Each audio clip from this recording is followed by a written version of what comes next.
Sungguh mengerikan. Keluarga-keluarga Kristen di sebuah negara bagian di India kelaparan karena penduduk desa tidak memperbolehkan mereka bekerja dan bahkan tidak mau menjual makanan kepada orang-orang Kristen. Belum menyaksikan video berikut? Jangan lupa like, share, subscribe. Metanoia Channel. Shalom Bapak Ibu Saudara-saudari yang dikasihi Yesus dan yang kasih berjumpa kembali dengan saya Pendeta Resu Lubis. Bapak Ibu Saudara-saudara yang saya kasih dalam Tuhan, tadi saya melihat sebuah video dan video ini memang sangat menyedihkan, memprihatinkan bagi kita orang-orang yang ada di Indonesia, karena kita di Indonesia makan minum tidak kekurangan, bahkan tempat tinggal cukup baik, dan juga kita punya kendaraan minimal sepeda motor. Rata-rata orang Indonesia sudah punya sepeda motor.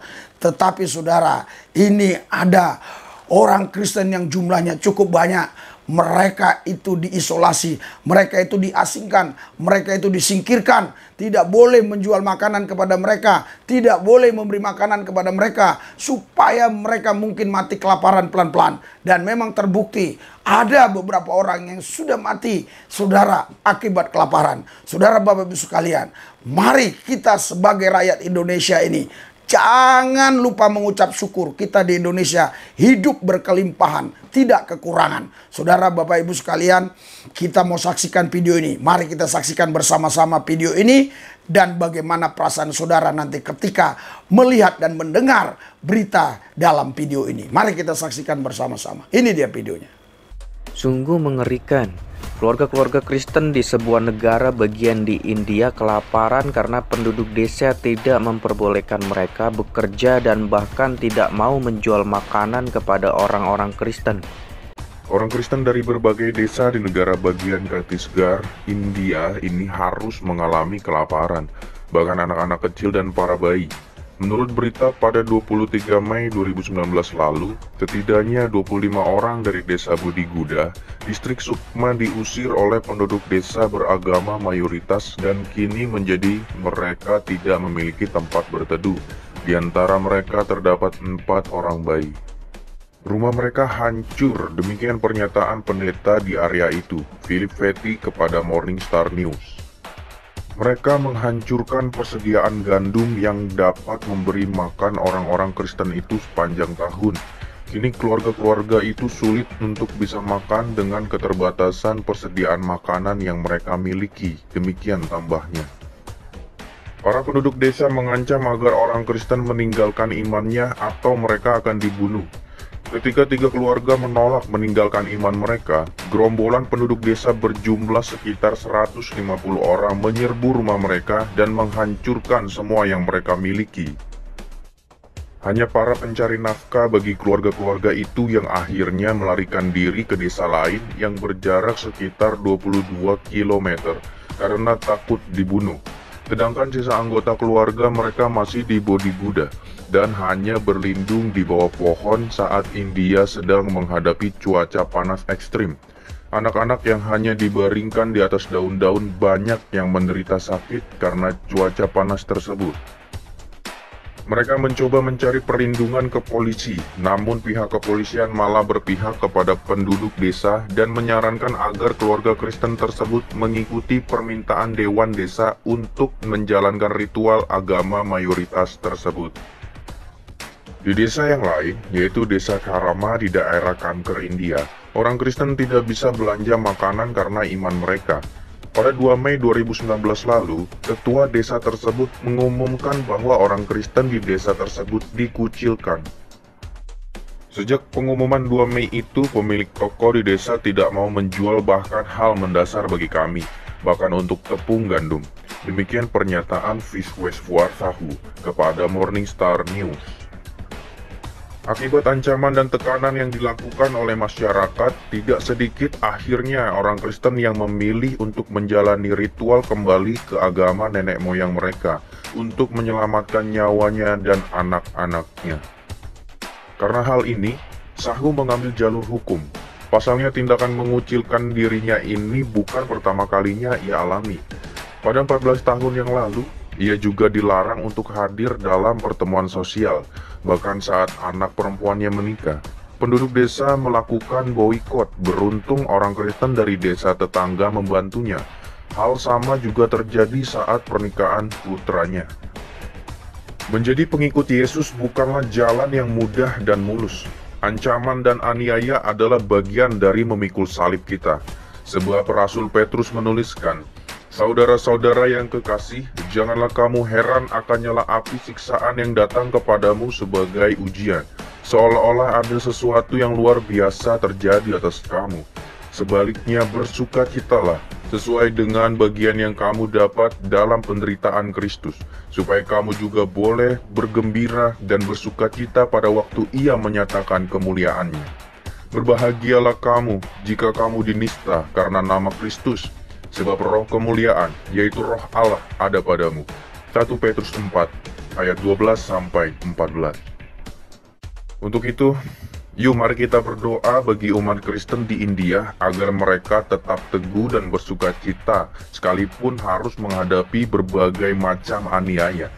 Doakan agar dalam kelemahan dan ketidakberdayaan yang mereka alami, mereka melihat tangan Tuhan bekerja dan bahkan menolong mereka dengan berbagai tanda-tanda mujizat.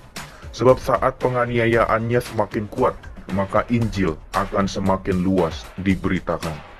Amin. Saudara, Bapak Ibu sekalian, kita sudah melihat kan, sudah mendengarkan betapa sedihnya rekan-rekan kita yang ada di India sana. Memang tidak semua ya di India, tapi kan ada India di bagian-bagian tertentu yang memang begitulah manusia-manusianya, saudara. Orang-orangnya ya, kalau di sini mungkin masuk dalam radikalisme ya. Jadi di sana itu pun ada kelompok-kelompok radikal, saudara. Jadi biasa itu, memang setiap ada mayoritas itu ada kelompok-kelompok radikal seperti itu. Tapi saya tidak pernah ya dengar dan lihat kalau mayoritas itu Kristen sampai dia mendiskreditkan atau sampai mengucilkan orang seperti itu. Saya tidak pernah dengar seperti itu. Tetapi di tempat-tempat lain, kalau minoritas itu Kristen, saudara, itu sangat luar biasa diperlakukan seperti itu. Puji Tuhan, kita di Indonesia, kita masih dilindungi oleh konstitusi Indonesia. Bagus, negara kita berdasarkan Pancasila, ketuhanan yang Maha Esa. Kita diberikan kebebasan untuk memeluk agama apa saja. Bahkan juga kita punya hak untuk membicarakan iman kita. Karena itu, saudara, jangan pernah Anda berhenti untuk memberitakan Injil. Jangan pernah berhenti untuk mengabarkan Injil Yesus Kristus, saudara.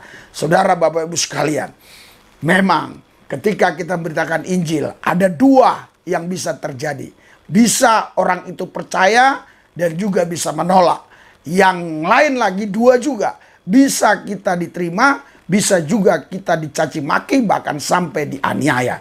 Saudara, tapi kita nggak perlu khawatir, nggak perlu takut, tidak perlu kita gentar, jangan stop hanya gara-gara itu. Karena Alkitab sudah mengatakan demikian. Di 1 Petrus 4 ayat 12. Saudara-saudara yang kekasih, janganlah kamu heran akan nyala api siksaan yang datang kepadamu sebagai ujian, seolah-olah ada sesuatu yang luar biasa terjadi atas kamu. Sebaliknya bersukacitalah sesuai dengan bagian yang kamu dapat dalam penderitaan Kristus, supaya kamu juga boleh bergembira dan bersukacita pada waktu Ia menyatakan kemuliaannya. Berbahagialah kamu jika kamu dinista karena nama Kristus, sebab roh kemuliaan, yaitu roh Allah, ada padamu. Satu perikop lagi saya akan bacakan dalam beberapa ayat ya. Matius 5, saudara. Matius 5. Kita baca ayat yang kita baca ya, luar biasa ini. Ayat 10, berbahagialah orang yang dianiaya oleh karena kebenaran, karena mereka yang empunya kerajaan sorga. Berbahagialah kamu, di ayat 11 ya. Berbahagialah kamu jika karena aku, kata Yesus, kamu dicela dan dianiaya dan kepadamu difitnahkan segala yang jahat. Saudara, Bapak Ibu sekalian, jangan kita berhenti ya untuk memberitakan kabar baik. Kabar baik itu adalah berita keselamatan dari Yesus Kristus. Seperti yang kami lakukan ini, saudara. Lihatlah ini. Kami percaya tidak ada nama lain di kolong langit ini yang bisa menyelamatkan kami. Hanya ada satu nama, Yesus Kristus. Karena itu kami mau setia ikut Yesus. Terima kasih Bapak. Dalam Yesus kami percaya. Haleluya. Amin. Berikan sorak-sorai buat Tuhan. Oke, silakan dibagi makanannya. Ya. Ini pakaian nanti Bu Silsilia aja. Apa gimana cara? Hah? Coba Ibu bisa contohin siapa yang kira-kira muat ini. Nah, siapa yang muat ini? Nah, ya nanti ya. Oke ya, tenang. Nanti Anda kemari. Oke ya. Iya, enggak. Oh ya. Yang bisa muat ini apa? Saya kasih simbolis dulu. Ah, oke. Oh, cewek. Ini laki ya? Laki, oke? Oke. Mana yang laki-laki? Coba ya. 2 orang aja, 2 orang. Nanti lainnya. Ini cewek ya? Cewek siapa yang muat ini? Oke. Ya udah nanti Ibu ini yang ngatur lah. Ya? Apa Ibu bagi kalau ada yang muat, nanti nggak muat urus. Iya, kelamaan. Oke. Saudara, nanti kelamaan kita nggak enak ya. Simbolis saja udah. Nanti itu tenang. Enggak, ya mau kok keluar. Iya, oke ya. Udah Pak, boleh dibagi? Boleh. Pohon air, pohon. Sama pohon air. Air sama pohon. Oh ya, oke. Saya bentar tolong ya, bentar. Oke. Maaf saudara, kita bukan ini ya. Biasanya ya saya sama siapa aja salaman, tapi ya oke. Ya Pak. Halo.